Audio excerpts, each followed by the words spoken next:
उपस्थित सर्व बांधवांनो, भगिनींनो आणि मातांनो, थांबा. 10-15 मिनिटं राहिलेत.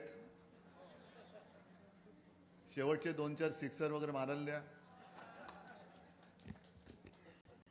खरं पाहिलं तर प्रचार करण्याची काही गरज नाहीये. आणि तुम्हाला सर्वांना कल्पना आहे की तुमचं आणि माझं मत हे एका मतपेटीमध्ये पडणार आहे. आणि मला खात्री आहे, मी तर ठरवलंय मत कोणाला द्यायचं. तुमचं काय? मशाल. मगाशी वरून तू संपूर्ण मतदारसंघाचा आढावा घेतलास. कलानगर राहिलं, पण काळजी करू नको, कलानगरचा गटप्रमुख तुझ्यासोबत आहे. हा मतदारसंघ हा मी म्हणेन माझा मतदारसंघ आहे. कारण मी वयाच्या 5व्या-6व्या वर्षापासून याच मतदारसंघात राहतोय, कलानगरमध्ये. आणि इथले बरेचसे शिवसैनिक हे शिवसेना प्रमुखांच्या काळापासूनचे मी नावाने ओळखतो.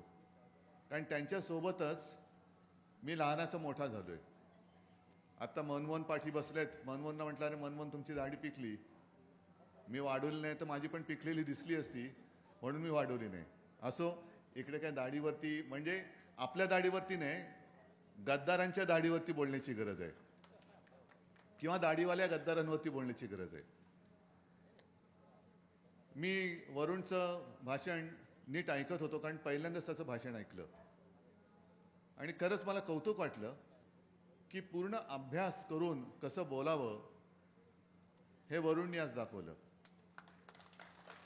आणि मग तुम्ही विचार करायचा आहे की निवडणुकीच्या आधीच, निवडणुकीला अजून 2 दिवस आहेत, आपला उमेदवार आपल्याबद्दल एवढ्या अभ्यासाने बोलतोय, तो विधानसभेत गेल्यानंतर आणखीन किती अभ्यासाने आपले प्रश्न सोडवून आपल्याला देईल, हे वरुणने आज चुणूक दाखवलेली आहे. इथले प्रश्न सगळीकडे गेले तर तेच आहेत, पण विशेषतः इथले पुनर्विकास प्रकल्प जे आहेत, जे अडखळलेत, मी मुख्यमंत्री होतो तेव्हा सोडवण्याचा प्रयत्न मी सुरुवात केली होती. दुर्दैवाने नेमका कोरोना आला, त्याच्यानंतर गद्दारी झाली. ते रडगाणं आता गात बसण्यापेक्षा मी तुम्हाला सगळ्यांना वचन देतोय की इथे जे जे प्रकल्प अडलेत आणि त्या प्रकल्पांना जे नडलेत, त्या सगळ्यांना बाजूला फेकून गरज पडली तर सरकारतर्फे हे प्रकल्प मी पूर्ण करून तुम्हाला देईन. कारण तुम्ही इथले मूळचे रहिवासी आहात. आपण नुसतंच एका बाजूने बोलायचं अदानी अदानी अदानी अदानी, तर डोक्यावरती बसलाच आहे. मग माझी जी माणसं इथली मूळ आहेत, मुंबईकर, ती जाणार कुठे? काल परवाकडे कल्याण डोंबिवलीला गेलो होतो, सगळे मोठमोठे टॉवर्स उभे राहिलेले आहेत. म्हणजे मुंबईतला जो मराठी माणूस मुंबई सोडून उपनगरात गेला, आता उपनगर सोडून कुठे जाणार? गुजरातला. कारण सगळंच काही इथून उचलून गुजरातला नेणं चाललेलं आहे. आणि आपलं जे नातं आहे शिवसेना आणि मुंबई, हे कोणी तोडू शकत नाही.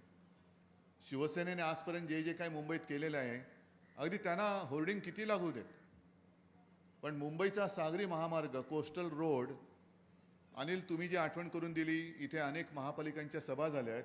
त्यातल्याच एका महापालिकेच्या सभेमध्ये पहिल्या प्रथम नव्हे, आजपर्यंत कोस्टल रोडचं आश्वासन म्हणण्यापेक्षा वचन हे फक्त शिवसेनेने दिलं होतं आणि ते पूर्ण करून दाखवलेलं आहे. पूर्ण करून दाखवलं. हे आता येतात फिती कापाला, त्यांचं राहू द्या. पण संपूर्ण महाराष्ट्र मी पिंजून काढल्यानंतर एक उद्रेक आहे, संताप आहे. कारण सरकार तर आपलं पाडलंच.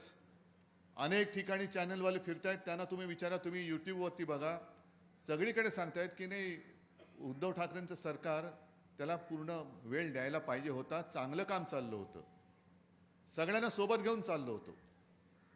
आता यांचा जो काय प्रचार चाललेला आहे, पटेंगे तो कटेंगे, अरे मी मुख्यमंत्री होतो तेव्हा कोण कटलं होतं? कोणी एकाची सुद्धा हिंमत नव्हती कोणाच्यावरती काय कापायची. आणि कालच्या सभेत मी जो काही इशारा दिलेला आहे तो फार महत्वाचा आहे. आज संपूर्णपणे आपली मुंबई आपल्या ताब्यातून हिसकावून घेण्याचा प्रयत्न चाललाय. ही लढाई ही केवळ आपल्या या खेरवाडी, वांद्रे पूर्व एवढ्या विभागाची नाहीये. ही आपल्या मुंबईच्या आणि महाराष्ट्राच्या अस्तित्वाची आणि तुमच्या सगळ्यांच्या भविष्याची लढाई आहे.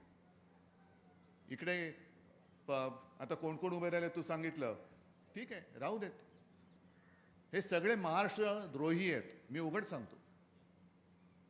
कारण यांना उद्योग काय. मी ठाण्यामध्ये गेलो होतो, तिथे सुद्धा असंच. म्हणजे जिथे जिथे उद्धव ठाकरे आहे, मशाल आहे, शिवसेना आहे, शिवसेना प्रमुखांची शिवसेना आहे, तिकडे A team, B team, C team, Y team, W team, Z team, सगळ्या टीम त्यांनी कामाला लावल्यात. आणि एक पक्ष आहे कोणता तरी, सुरुवात केली तेव्हा त्याचा झेंडा वेगळा होता, आता झेंडा बदललेला आहे. निशाणी सुद्धा कधी इंजिन इकडे, कधी इंजिन तिकडे. पहिलं नाव होतं मनसे, आता नाव झाले गुनसे. नाही, गुणचे म्हणजे गुणांनी काय नाही, गुणाची मानवा. पण गुजरात नवनिर्माण सेना जो महाराष्ट्राचा घात करेल,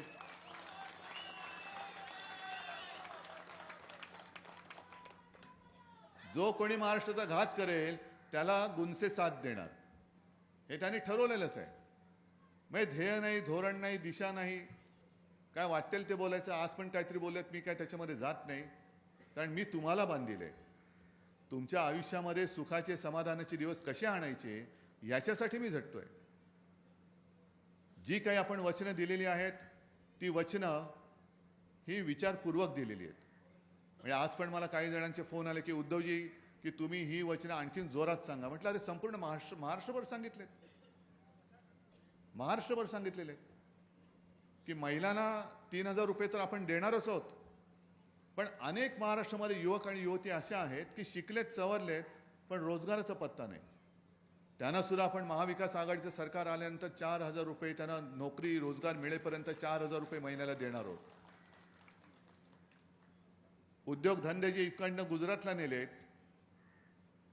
गुजरातला गेले, ज्यांना गुजरातला राहायचं राहू द्या, पण महाराष्ट्रामध्ये मी नवीन उद्योगधंदे आणून माझ्या इथल्या लोकांना, भूमिपुत्रांना मी स्वतःच्या हक्काचा रोजगार देऊन दाखवणार आहे. महिलांसाठी तर आपण ठरवलंच आहे, जसं 3,000 रुपये देतो आहोत, तसंच शासकीय बस सेवा, हे यांचं काम आहे, अर्धवट रावांचं काम आहे. महाझुटी, त्याला शब्द चांगला आहे, महाझुटीचं सरकार. हे अर्धवट काम करतात. म्हणजे महिलांना अर्ध भाडं माफ नाही, आम्ही पूर्ण भाडं माफ करणार आहोत, पूर्ण तिकीट पूर्ण माफ महिलांना. आणि एवढंच नाही तर रेल्वेमधून सुद्धा. कारण मगाशी मी आलो, विनायक राऊत आपल्या कोकणी भाषेत बोलत होते, मालवणी भाषेत बोलत होते. म्हणजे आपले जे चाकरमान आहेत, जे इकडनं ऑफिसमध्ये नोकरीला जातात, कोकणामध्ये जातात, सगळीकडे जातात, म्हणजे केवळ मालवणीच नाही, तर मुंबईमध्ये नव्हे, महाराष्ट्रामध्ये जितक्या महिला आहेत त्या महिलांना मोफत प्रवास, रेल्वे प्रवास करा, ही मागणी आपण आग्रहाने मोदींकडे करणार आहोत. आणि मग बघू ना मोदींचं प्रेम. खरंच त्यांच्या बहिणी लाडक्या असतील तर मोदीजी, तुम्ही माझ्या इथल्या महाराष्ट्रातल्या महिलांना देशभर करू शकला तर आनंद आहे, पण किमान माझ्या महाराष्ट्रातल्या महिलांना मुंबईमध्ये आणि महाराष्ट्रभर रेल्वे प्रवास मोफत करून दाखवा, तर आम्ही मानू की तुमचं खरोखर बहिणीवरती प्रेम आहे.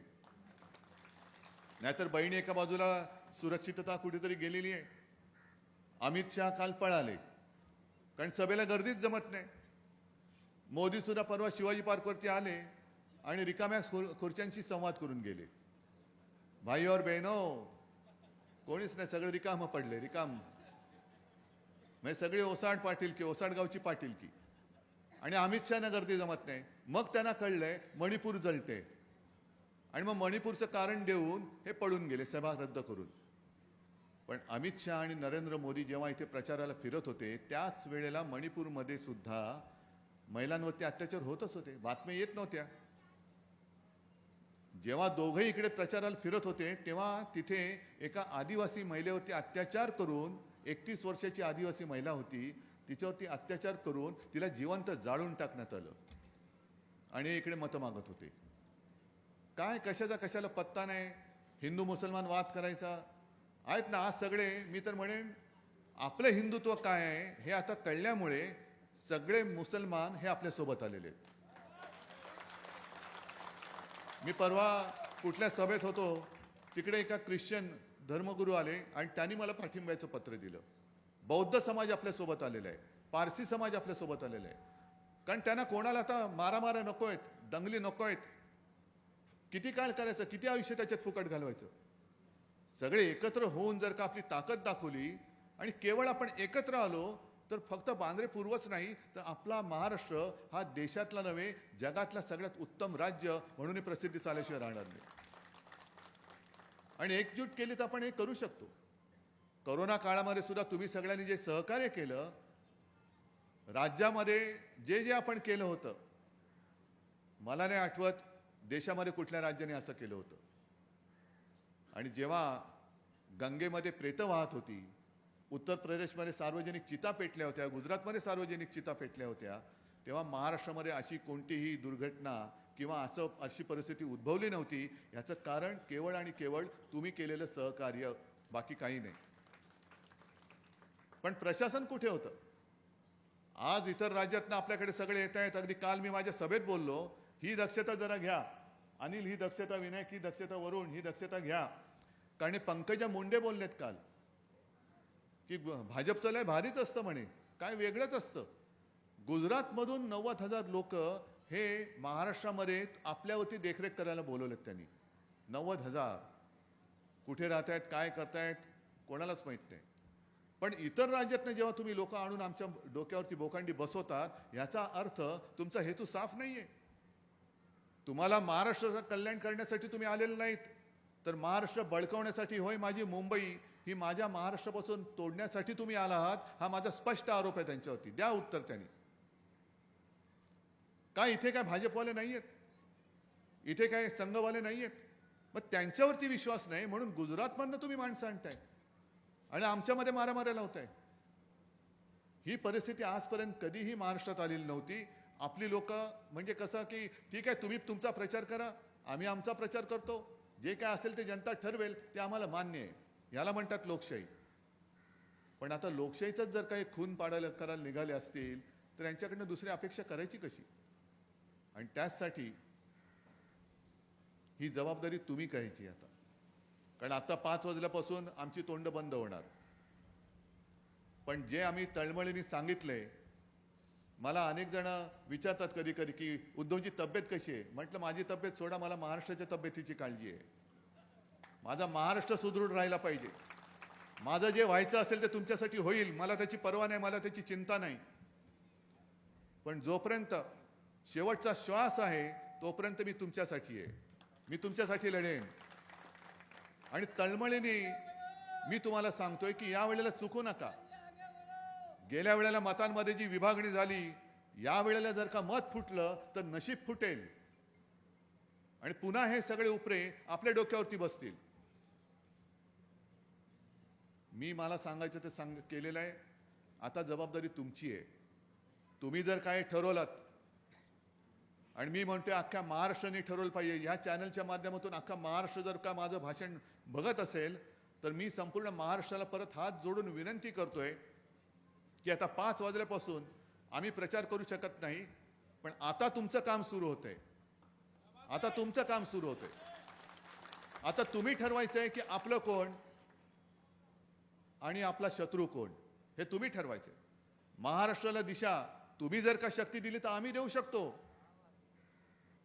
पण महाराष्ट्राला दिशा देण्याचं काम कोणाच्या हातात द्यायचं हे काम तुम्ही करायचंय. तुम्हाला महाराष्ट्र हा अंधाराकडे न्यायचा आहे. तुमचं आणि तुमच्या मुलाबाळांचं आयुष्य जर काळोखात न्यायचं असेल तर द्या महाझुटीला मत द्या. आणि त्यांच्या जे काही बगलबच्चे आहेत, मग कोण अपक्ष उभं राहिले असेल, कोण गुंचे उभं राहिले असेल, आणखीन कोण राहिलं असेल, त्यांना मत द्या. पण जर का तुमच्या आयुष्यात प्रकाश आणायचा असेल, भविष्य उज्ज्वल करायचं असेल तर फक्त आणि फक्त मशाल, या मशालीशिवाय दुसरा पर्याय नाही. आणि म्हणूनच या विभागामध्ये मशाल आहे. पूर्ण महाराष्ट्रामध्ये जिथे जिथे मशाल असेल तिथे मशाल, जिथे जिथे काँग्रेसचा हात असेल तिथे काँग्रेसचा हात, आणि जिथे जिथे राष्ट्रवादीची तुतारी असेल तिथे तुतारी. चौथं चिन्ह येता कामा नये म्हणजे नये.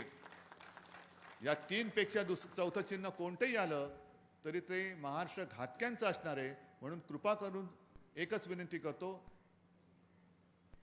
चौथ्या चिन्हावरती बटन दाबायचं नाही. दुसरा म्हणजे आपल्याचा नंबर इकडे 4 आहे, पण मी एकूण चिन्ह सांगतोय. मशाल, हात आणि तुतारी याच्या पलीकडे चिन्ह नाही. आणि हे चिन्ह मशाल, तुम्ही बघितलं असेल की शिवसेना प्रमुखांचा एक व्हिडिओ जुना सापडला. कसल्या निशाण्या तुम्हाला दिलेल्या आहेत. आज मी तुम्हाला धगधगती मशाल हातामध्ये देतोय हे शिवसेना प्रमुखांनी सांगितलेलं आहे स्वतः. त्यांचा पण व्हिडिओ आहे. आणि मला वाटतं तुम्ही सगळ्यांनी ठरवलेलं आहातच, हातामध्ये मशाल नुसती हातात असून नाही चालणार नाही, तर हृदयामध्ये सुद्धा तुमच्या मशाल धगधगते आहे. आणि हीच धगधगती मशाल उद्याचं आपल्या महाराष्ट्राचं भविष्य उज्ज्वल केल्याशिवाय राहणार नाही हा विश्वास व्यक्त करतो आणि तूर्त आपली रजा घेतो. जय हिंद, जय महाराष्ट्र. देश विदेशातील प्रत्येक घडामोडींचे लाईव्ह अपडेट मिळवण्यासाठी आता साम टीव्हीच्या सर्व सोशल मीडिया प्लॅटफॉर्मला लाईक, फॉलो आणि सबस्क्राईब करा. तसंच सर्व नोटिफिकेशनसाठी बेल आयकॉन प्रेस करायला विसरू नका.